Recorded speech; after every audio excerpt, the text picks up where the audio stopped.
Suka berkebun, tapi korang tak tahu kegunaan benda alah ni. Memang rugilah. Nampak tak ni? Ni contoh pokok kesum yang saya tanam menggunakan benda ni. Kalau korang nak tahu, benda ni adalah kokopit. Tapi dia dalam bentuk blok. Kokopit ni sebenarnya kita gunakan sebagai media tanaman. Sama ada kita nak guna penuhnya kokopit ni ataupun kita boleh campur dengan tanah. Okey, cara nak guna dia, kita kena rendam dulu dalam air bagi dia kembang dulu. Okey, korang sediakan satu bekas. Okey, dia datang dalam bentuk blok keras macam ni. So korang kena rendam dulu bagi dia kembang. Inilah rupa kokopit yang dah kembang.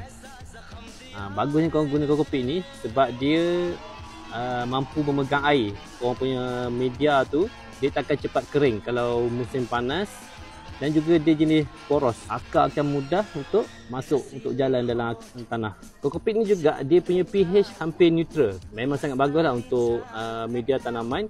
Okey, kalau korang nak tanam, korang boleh campur dalam tanah biasa ataupun guna 100% dia pun boleh. Tapi kalau kau guna 100%, pastikan baja yang kau guna tu larutkan dalam air dan baru kau siram. Nampak ni? Ni contoh saya pakai memang 100%. Saya guna takung macam ni dan saya letak baja dalam takung ni. Memang cantik pokok ni kan. Kalau kau nak, saya dah sediakan link dalam beg kuning tu. Selamat mencuba dan selamat berkebun.